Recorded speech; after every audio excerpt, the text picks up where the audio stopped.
I have to warn you, what you were about to watch may be disturbing and offensive to some viewers.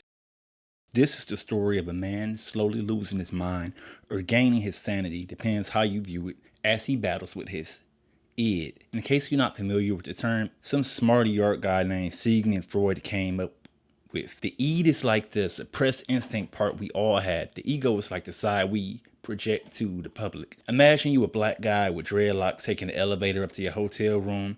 As the doors open, some kid from Napoleon Dynamite looking ass guy who was already on the elevator starts looking nervous and shaking in his Doc Martens. The id side of you might say, let's ask this dork what he looking at. Your ego might say, you know what? Let's just pretend he's not there and get ready to hit the pool. Think of the id as Jay-Z on The Evils from Reasonable Doubt, and the ego is Jay-Z on the record 444. This is part 2 of a special investigation into scammers in the black community. For this one, just reporting would not be enough. I would have to talk to an actual grifter. I would have to go undercover. I would have to prepare for the role. So I did a number of interviews with experts on various subjects, but before that, I had to prepare myself. So I listened to multiple urban podcasts, waiting for them to introduce a scammer so that I could take notes. It didn't take very long. Urban podcast after urban podcast, as I felt was on the brink of insanity, I ended my experiment. I had collected enough data to go undercover. But at what cost? Simple shows with guests who offer to teach you how to make money renting out church basements and credit repair wouldn't be enough. So I had to reach out to some actual experts and use the knowledge they have to make my undercover operation seem believable. But first, a recap of part 1. We talked about how black people use exploitive tactics and the promise and hopes of riches to sell to black people. Everything from flipping houses to stock trading with a sprinkle of religion in it. So with the recruiting, how did that work? So from my understanding, did they target mostly black people, or did it seem like they were just targeting anybody they can get? Because from what I've seen on Instagram, maybe that's just the way the algorithm makes it look. I seen mostly a lot of young black folks making it look like they were financial gurus. I think it was mostly as far as I knew, like anybody that was actually in Forex or just anybody that was doing that type of trading and doing like penny stocks like that. Vast majority of them were actually young black people.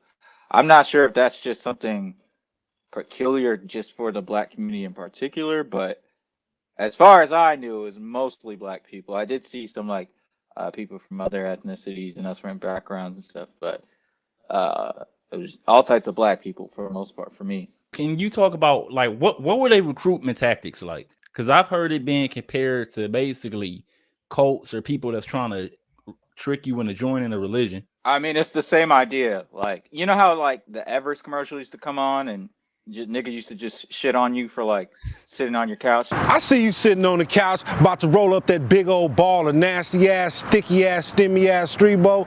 Ugh, that shit is weak. It was that type of energy of just like, so you sitting on your couch, not doing nothing. You thinking maybe tomorrow, maybe next day, like Everest College is accredited by the West Coast Commission of Non-Accredited Schools. And even if they weren't like directly talking to you, as far as like social media is concerned, like I remember seeing a lot of people like post their results on their stories and posting their stuff on like social media and stuff, basically, breaking down like, oh, this is how much I'm making and whatnot. Enrolling in Everest, up my pimp game 2,000%, nigga. Posting a screenshot with a bunch of numbers and charts and stuff, and it looks cool, it looks intense, and then like captioning it with like, I'm really tapped in, making all this money, da da da da da. The plan: go undercover as a naive reporter and collect enough information so that I can interview one of the biggest grifters on social media and expose him. First up, Dr. Jared Ball. He wrote the book on these things. I mean, he actually wrote the book. It's called The Myth and the Propaganda of Black Buying Power. First, I start off with a softball question. What are some of the biggest myths of black buying power? Well, the simplest version, the biggest myth is that that capitalism in general can produce equality and is a meritocracy. In other words, that the quality of life is based on how hard people work, how smart they are, and if they deserve and have earned the money that they've accumulated or the wealth they've accumulated. The myth of black capitalism is a subset of that, is arguing that black people can use capitalism as a mechanism to close wealth and income gaps and divides. And the myth of Black buying power is a subset of that, is basically used to argue that Black people, and by extension poor people, are poor because of their own failure, their lack of financial literacy, their lack of business acumen, a culture of anti-entrepreneurialism or business, or so on and so forth. In other words, to blame poor people for their own poverty. He seemed to know his stuff well, almost too well. I suspected a man may have gotten to him. What man, you ask? If you have to ask, you don't deserve the answer.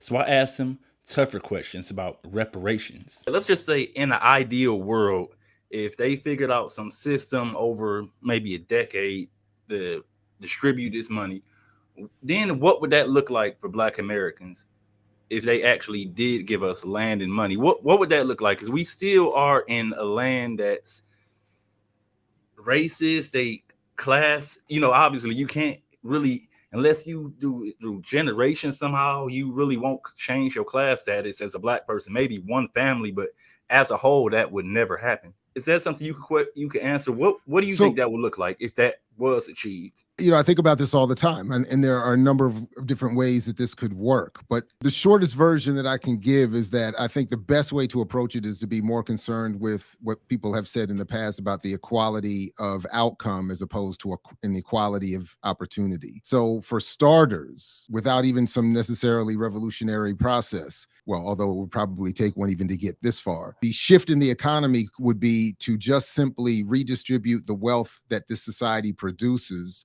which at this point is approaching $24 trillion every year.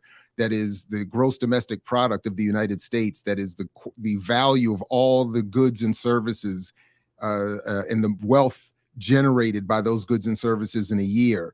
If we focus, for starters, at a redistribution of that more equitably, so that it doesn't just simply accumulate in the hands of 1/10% of the population, or 400 or so families. If we do that, then we can start to satisfy almost all of the concerns that face Black people in any other community.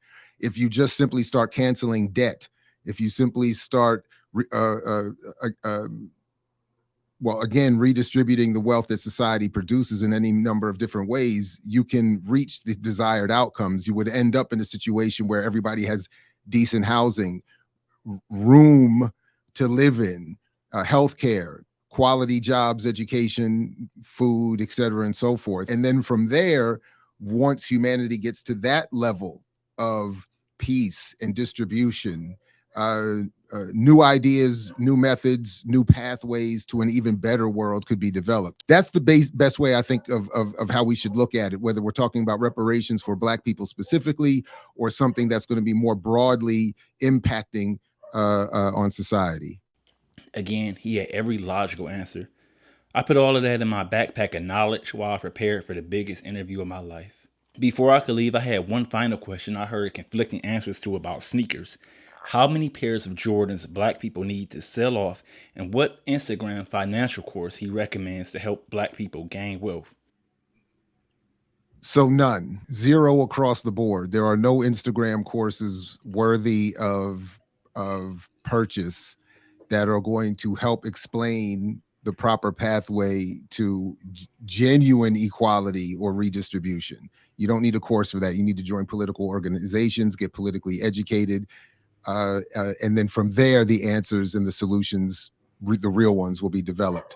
No, poverty has nothing to do, inequality has nothing to do with the amount of toys, games, shoes, etc., that Black people or anyone else purchases. If anything, and this is the point I was making before, that consumption that drives the economy and helps develop the $23 trillion in gross domestic product should be better treated and respected by having a situation where that wealth is redistributed back to the consumer, as opposed to just having it extracted in an exploitive way. And then once it's understood that the person doing the purchasing of those games, shoes, food, etc., is helping create, is as much an important part of the wealth creation as the one doing the selling and the owning of that process, then we can start advancing our understanding of how the economy actually works and how we can actually make it work for the rest of us. But no, the short answer is that you don't need silly Instagram courses. In fact, if anybody is offering to sell you financial literacy, they are more than likely, if not just mistaken and honestly just wrong in their approach and don't understand the situation, or they are outright hustling. But in either case, the solution won't be found there. Real financial literacy, the only real financial literacy, is a proper assessment, interpretation of capitalism and how capitalism works, and moves to destroy it. After concluding the interview with Dr. Jared, I left what we discussed marinating in my mind. I then reached out to smarty art nigga Lil Bill. Through my research, I found what could be seen as almost an obvious pattern, but a pattern nonetheless. 95% of the scammers you see on urban podcasts hoping to grift the audience seem to be men. I want to Bill's opinion on why that was. End of the day, patriarchy is all about power, and all of those and all that what you talking about, cults, grifting, all of that kind of stuff. Because the object of a grift is to what? Is to stack as many bills as possible. And in our society, money equals power.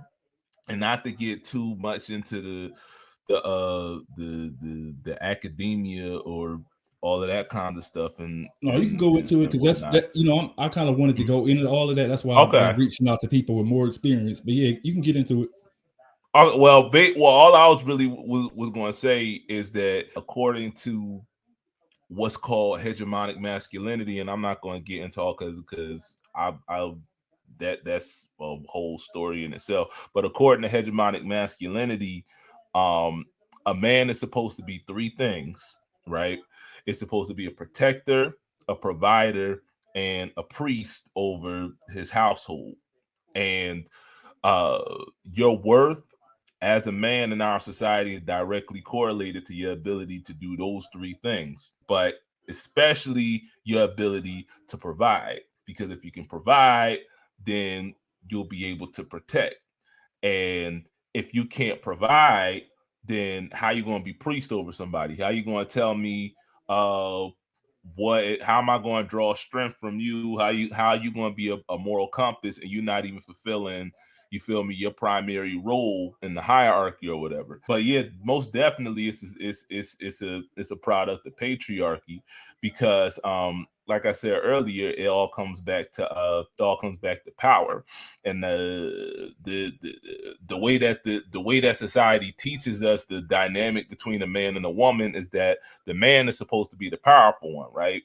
The man is supposed to be the one that exerts his will. You see all these hood podcasts and whatever always talking about a submissive woman and bada, you know, and that's the reason why, you know, the black community is this, that, and the third, because the women don't know how to submit and all of that. That's just talking about power, right? All of that saying is that the women should be willing to sacrifice their autonomy, sacrifice power for the sake of keeping, you know, things status quo. I mean, you ain't even got to go that far. That's like the reason why, you know, even though there's more than substantial biblical evidence of women not only preaching, but, you know, being apostles, being pastors, being whatever, having all of these different church roles, and we still got people going back and forth about it today. Reason why is because it's an institution in which men have historically held the power, and they don't want to give that up. Maybe it's the hours and days of research I did, or maybe it was the 7 Red Bulls I drank in 3 hours talking, but I started to get the feeling that the man may have gotten a bill also, but I had to probe deeper, all while making sure he doesn't get hip, that I'll be going undercover as a scammer. If anyone found out, just one tweet could ruin my cover, and this was all a waste of time. The E in me wanted me to yell, "What do you know? What are you hiding, Bill? I ain't Ben Simmons, we can take it there," but I played it smart. I asked him one more question before moving on. Why do credit repair scammers seem to be women? Credit repair is technically a thing, but filling out paperwork claiming you aren't the one that spent $800 on crab oils in a month to a bank is fraud. And those dames all look more like bottle girls than anyone who has expertise in anything banker related. Dames? What the hell? I never talk like that. This investigation was getting to me. Here's Bill's answer. I mean, I could speculate on why that is. I mean, it's a lot like the what do you call the woman that like the life coach gurus or the soft life women or whatever. Yeah. At the end of the day, it's all really what it is. It's a selling the lifestyle, right? The fixing the credit is a means to an end, right? It's a means to achieving, the kind of lifestyle that good credit to get you. You can't buy a certain kind. I mean, you can, but your interest rate is going to be through the roof, right? You can't buy a certain kind of car unless your credit looks a certain way. You can't buy a house unless you got certain kind of credit. You know what I mean? You don't qualify for that, if your credit is in the 4 to 5, even the 600s, right? It's really what it is it's selling a lifestyle. It's saying look at me, look at me in this in my glamour. And it's a weird thing, right? Because we look at a person and they look a certain way and we just assume that they're successful, right? You don't know, they could be a bum on a cot, but because you look a certain way, because you present a certain way, it makes it easier for me to sell you this thing, right? Like if you coming at me looking all frumpy and dumpy and whatever, and you don't got yourself together, I'm probably not going to want to buy what you're selling. But if you're coming at me looking a certain way, if you're coming at me looking like you got your stuff together, this is a little bit off topic, but I mean, look at Kevin Samuels.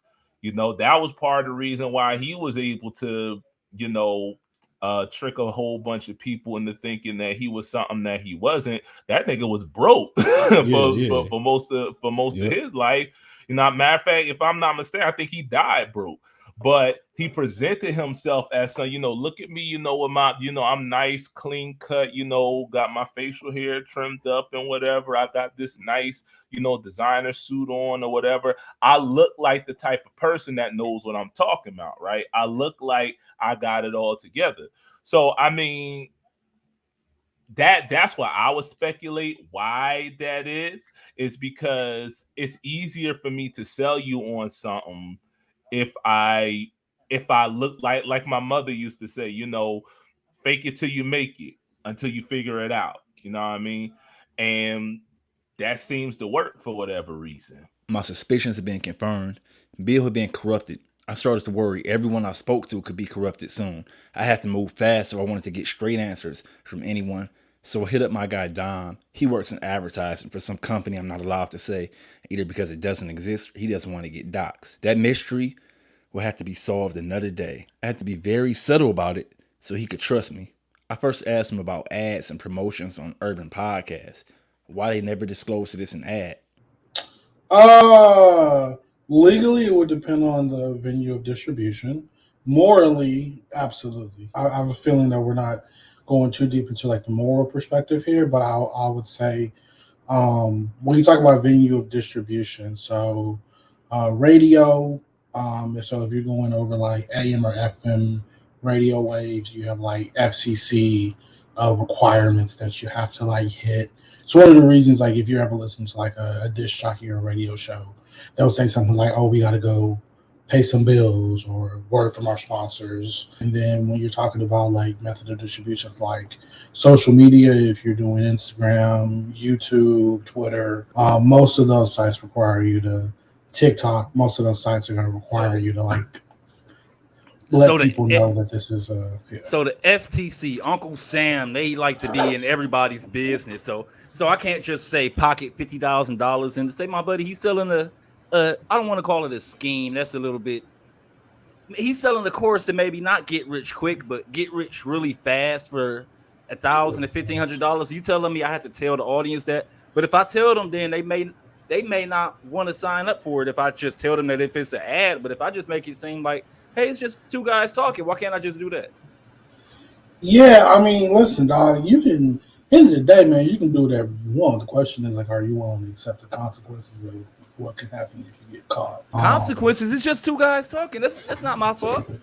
No, I feel you. I definitely understand where you're coming from. But like, you know, the FCC does have those. And it's not just the FCC. It's specifically with that type of situation. See, what Dom didn't know is YouTube had already added a required box to be checked if any product or service you advertise came with a payment.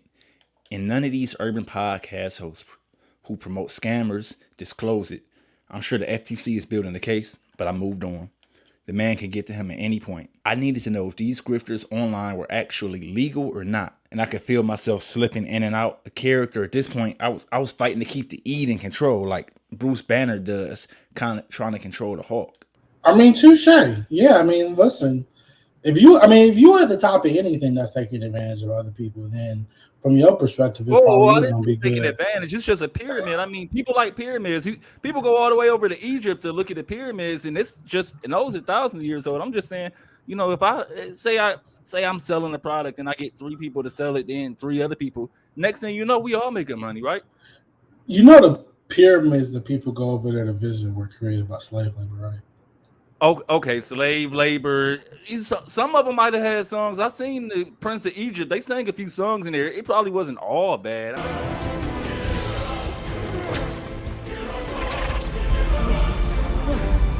Okay, well, not pyramid schemes. What about Ponzi? How is a Ponzi scheme any different than a pyramid? In its simplest term. I mean, in a lot of ways, they're interchangeable. You know, a pyramid scheme is you are recruiting individuals to pay into something, whether it be some sort of membership, etc. And based on the amount of individuals that you bring into the fold, whatever type of like compensation package they have. So whether that's money, trips, whatever. Your percentage of that or your compensation package increases by the number of individuals that you bring on. Certain pyramid schemes like really play with the line of legality. Like one that like really plays with the line of legality, in my opinion, is Avon. Like Avon, they have a product that they sell, Avon products, but candidly, a lot of like the actual distribution methods function very much like a pyramid scheme. Whereas if you were like to go like Vector Knives or some of those like kind of travel groups or like timeshare groups, those are effectively just straight up pyramid schemes.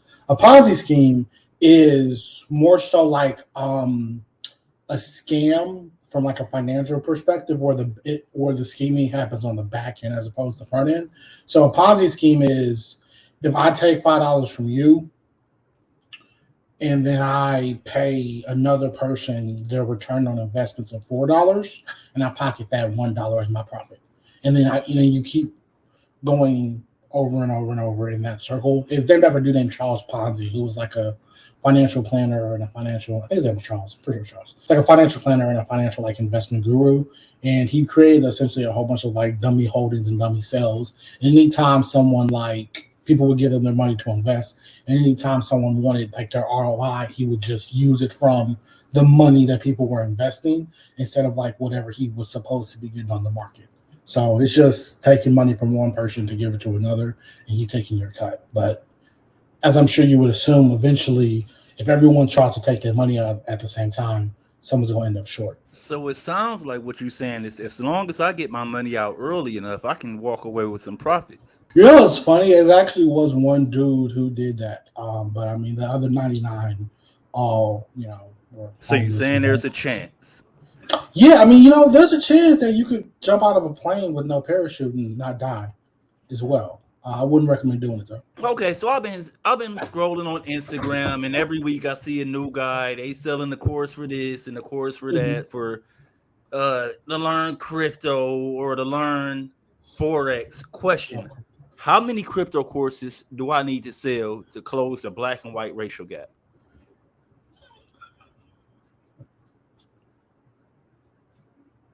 A whole lot. Be fucking for real, man. Like the wealth gap between black and white people is, I actually don't even have the number offhand. I guess I could look it up, but I mean, you're talking somewhere in the excess of, I'd say probably 50 billion, if not closer to hundreds of billions, potentially trillions. We're talking about like aggregated back to slavery and look at like what the reparative value of reparations. I know reparations should, in theory, cost this country somewhere around $15 to $20 trillion. I remember some economists putting out some interesting work around that. That being said, yeah, I mean, listen, man, the revolution would not be funded by crypto. Is like what I like to tell people. Nor will it be done by forex. Like the commodities market, right, or like the financial institution, specifically in like the United States of America, they have guns to back it up. Like when you look at your wallet and you look at a dollar, if you have like a dollar bill or a $20 bill, generally like there's some phrase on it that says something to the effect of, this note is supported by the full weight of the United States. And they mean that very literally. Well, anytime someone says that the dollar's going to fail or everything's going to go on the blockchain or Web 2.0 is going to respond, the thing I always say is that like the blockchain doesn't have guns. The United States of America has dropped bombs on babies for less. I assure you that if there was ever some real threat to the dollar and the importance that the dollar has on not just the United States financial system, and this isn't a good thing because we got here by dropping bombs on babies, raping and pillaging, just like the Romans did, just like the Vikings did, just like the Greeks did, and the Mongols, etc.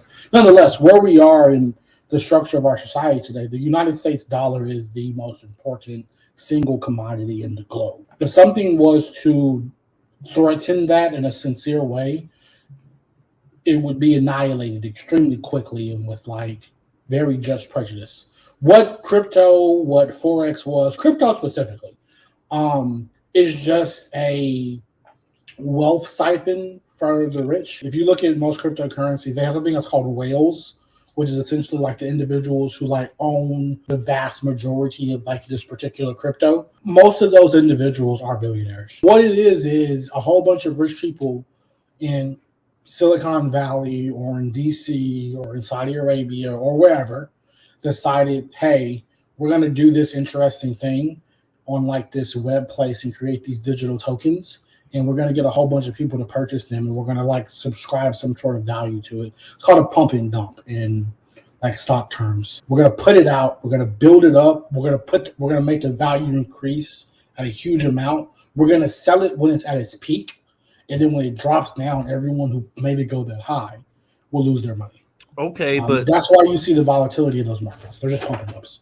Okay, but it's some type of regulation, right? I can't. You telling me I can just make a crypto coin, get about 100 people, we put money up, pump it up, and once we get other people to put money, we can take our money out, and it's no type of regulation for that. There's certain regulations that began to start to be implemented in 2021. Joe Biden's Secretary of Treasury, a woman by the name of Janet Yellen, really smart economist, started to propose different types of regulations. The thing about anything in the financial industry, especially when you have like what's called a disruptor, like crypto was supposedly going to be, it takes a few years for people to kind of figure out how things are working and then how best to regulate it. When I was in politics, I did a smidge of policy writing. I left it for the people who were like a lot smarter than me. But one of the reasons that like policy writing and laws are written like with so much jargon that make it so difficult to understand is because lawyers are really, really smart. And if you don't write this in like the perfect way, they'll take it and use it as a way to do something else somewhere else. So you could write a law to regulate crypto, and in 25 years, it's used to, I don't know, justify the killing of babies or some stupid shit like that. Okay, so people always say, why would I take my real money and put it in a digital funny money that anybody could make? But here's the thing. I was watching the Miami Heat game about a season ago. Admittedly, I haven't watched much basketball in the last year or 18 months, but the arena is called FTX Arena. It's not called Dollar Bill Arena. So clearly crypto has something going. That's I don't know, man. Have you ever seen a Ferrari commercial? Ferrari commercial? Not seen a picture. Hold on, let me Google. Wait, case. Oh, this saying that, you know, this might be breaking news. Apparently, FTX Arena is no longer FTX. The company went bankrupt in this case. Oh wow. Okay, well, okay, fine, but okay, still, but okay, if I get my money in the bank and a bank robber robs the bank, I lose my money, right? It's insured by the not the treasury. It's insured by the Fed by up to 150K per deposit account per individual on the account. Okay, but if let's say I got $10,000 in crypto and somebody hacks my wallet, can't I just make the feds pay me back? No. Huh. Oh, well, you know what? It sounds like I need to check out some other things. So, all right, Damo, say bye to the audience. All right, man. Hey, stay on for a second. I gotta let this upload. At this point, the man had gotten everyone I knew. Was this the truth or was it paranoia? Had my mind been brainwashed by the hours of undisclosed ads I consumed researching? Or maybe the man just didn't want black folks building wealth and stunting at this point. I've forgotten what my mission was, but I reached out to Color Mine, who's a licensed CPL. Here's the conversation we had. All right, so Color Mine, you a CPA, right? I do own. I am a certified public accountant in the state of Virginia. Oh, yes. Okay, that's what that stands for. All right. So basically, you who people call when they want to clean up money, correct? I take your dirty money and I slip it into the salon's nice, clean cash flow. Final step, integration. The revenues from the salon go to the owner. That's you. Your filthy drug money has been transformed into nice, clean, taxable income brought to you by a savvy investment in a thriving business. I'm a person that people call when they want to organize their finances. Okay, let's say technically I got some money from some people in, let's just call it, for lack of better words, a scheme.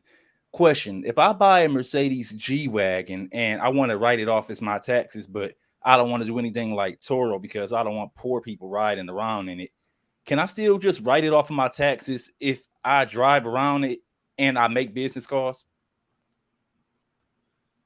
So the thing about a tax write-off, what'd you say your name was again? Oh, John, is that the IRS needs to see that it's ordinary and a necessary expense. So if you can prove that a Mercedes G-Wagon, you said, is a ordinary and necessary expense for your scheme, then yeah, technically you can write it off. Is flexing a write-off? It's flexing a write-off? Yeah, it's flexing a write-off because what it is, so I sell courses. I do a little bit of this. I do a little bit of that. And the way it works is you got to sell people a dream. So if I drive my Mercedes G-Wagon, I do the money phone, I get a Rolex, then people, they're more likely to buy my course. And my course is about making money. But once you buy my course, you realize that the way you make money is you make people think you already have money. So ordinary expense is expenses that like every business has. So it's usually like things like marketing or like supplies, maybe like meals in certain senses. And like necessary expenses are industry specific. So things that people in your industry also spend money on within a reasonable extent. Okay, well, I was watching one of the urban podcasts and they were talking about cryptocurrency. So if let's just say I make my own cryptocurrency and I get about 10 of my friends and we put money into it so that the price goes up, then we promote it on Twitter and get other people to put the money in. And then we just take all of our money out. That's fine, right? Legally, as a certified public accountant in the state of Virginia, I am not certified to talk about speculative currencies such as cryptocurrency. No, it's not speculative. It goes up. It goes up to the moon. Elon Musk. I was watching an Elon Musk interview, and after his Cybertruck, and he said something about brain chips, and he was saying that cryptocurrency is actually the future. So I was just thinking that if I can do that, and basically what I'm going to do is I'm going to go on one of these podcasts and tell people about my crypto, and at that point the price goes up. John, what I want you to do, what I need you to do, is get a job get an application, and then get a job. You can't spend money on cryptocurrency if you don't have a job. You can't write off a Mercedes-Benz if you don't have the money to get a Mercedes-Benz.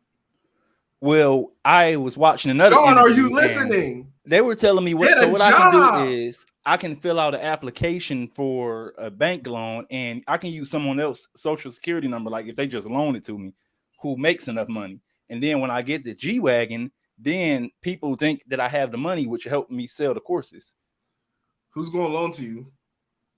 You What's know, your credit thanks to- score? Do you even know what your credit? Do you even know what Oh your no, credit no, score is, I John? can use some. I'll John, use do you I'll know use what the someone credit score else's is? with a better credit score. Okay, this is what I'll do. I can, we'll move on from the crypto. Next time I'll just rent one. I'll rent a G-Wagon and take pictures with it. People will never know. So offshore accounts. I'm going to the Cayman Islands. How does that work? Offshore accounts, that's totally legal, right? John, where is the Cayman Islands? In Cayman. Can you point to the Cayman Islands on a map? Somewhere around Jamaica. You don't have access to offshore accounts. Well, the Offshore Iris is always digging up in my business, outside so of that's tax why I was looking jurisdiction. for other options. Though they are outside of tax jurisdictions, offshore accounts, as soon as you take that money out, they are immediately taxable to the IRS. The only reason offshore accounts exist is so while your money is sitting doing nothing, it is outside the purview of certain taxing authorities. But as soon as you want to use that money to buy anything in your crib in Philly, Detroit, Atlanta, wherever, it's just going to be taxed by the government. Okay, Tesla stock. How about that then? Tesla stock. So single stocks are good. Yes. Single stocks? Just one?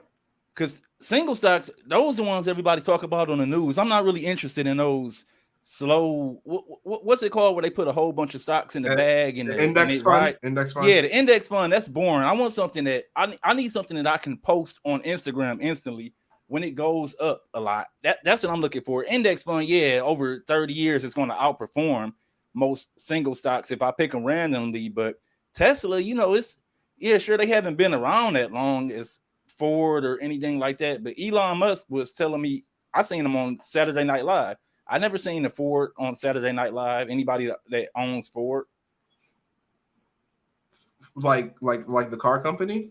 Yeah, I never seen any of the owners. I seen Elon Musk. His Luigi skit was hilarious. Single stocks are good if you do your research on the company and you really dig into the financials and you really believe in the company. Because when you invest in a single stock, it's kind of like cash apping directly the business and saying, hey, I think that you're going to use the money that I'm giving you to like make more things that make me more money. The thing is, the business doesn't really have control over that. It's a whole bunch of other factors.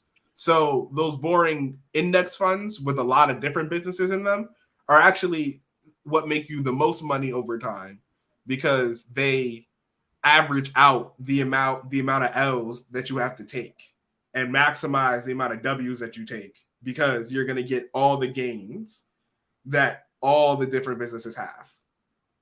Okay, does that make sense? It sounds like some nerd shit. But so what's the fastest way to turn $500 into $5,000? Because the girl on Instagram, she actually DM'd me. She said that she knows some information and she can help me turn $500 into $5,000. And all I got to do is give her $100. So I cash after 100. Then I just sent her the $500, and I think her phone might be dead or something. It was about 2 days ago. She told me she was going to get right back. So after I get the $5,000, I plan on flipping that. So what's another good way to turn $500 into $5,000 in less than 48 hours? In my financial opinion, John, the fastest way to turn $500 to $500,000, feet pics.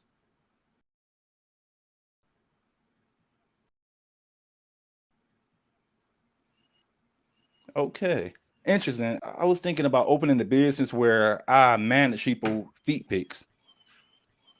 Now, question. Now, people seem to be over the house flipping is over saturated.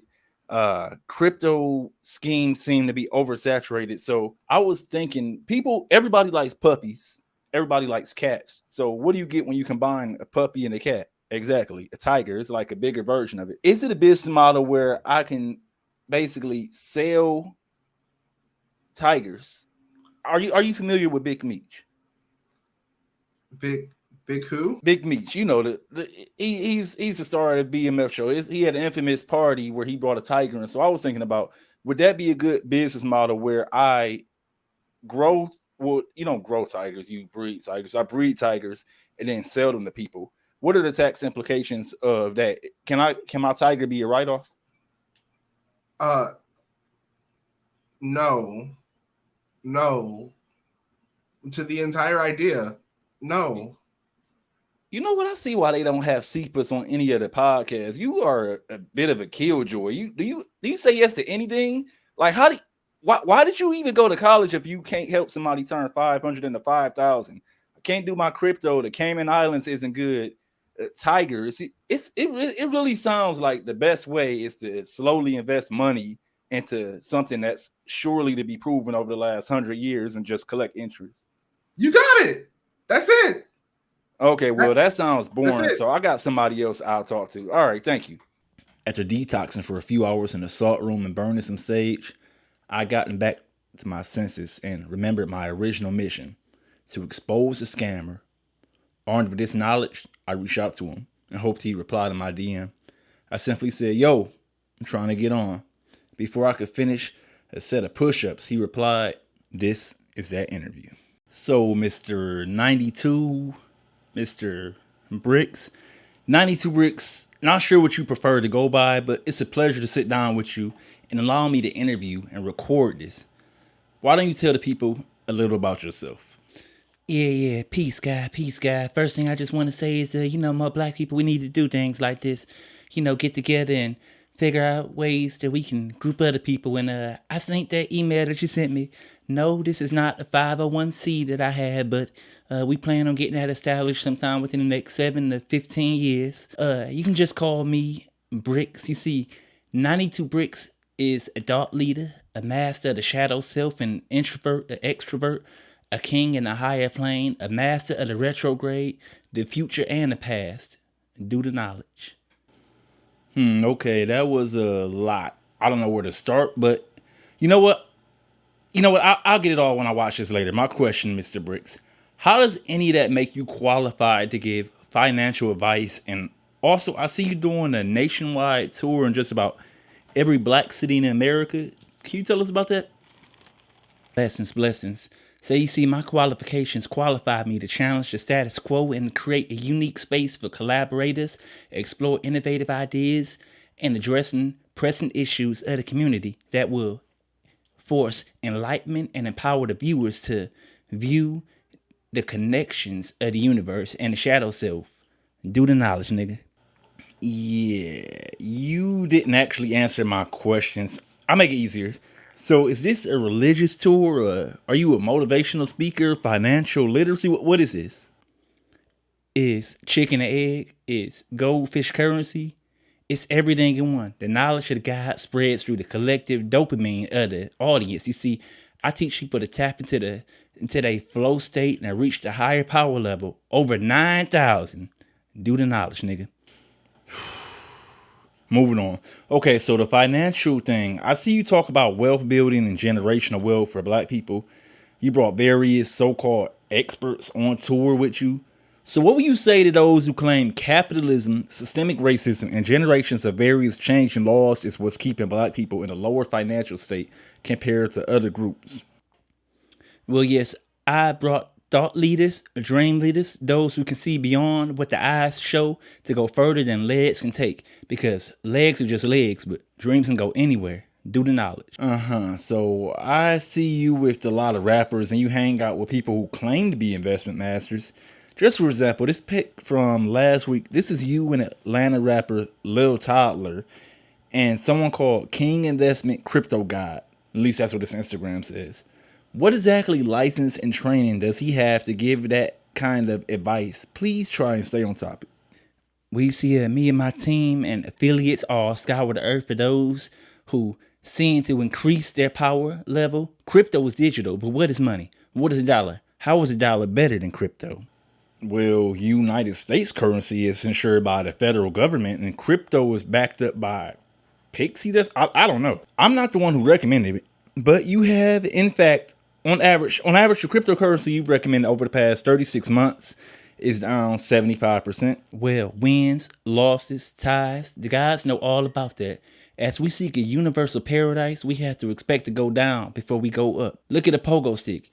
You go down, then you go up. Do the knowledge, guy. And also, I just like to mention that currently we have a 4% sale right now on my tonic water that will help you enlighten yourself. Oils that will help you be greased like a guy. Okay, but do you think it's ethical to recommend such a speculative product to an audience of mostly working class black people?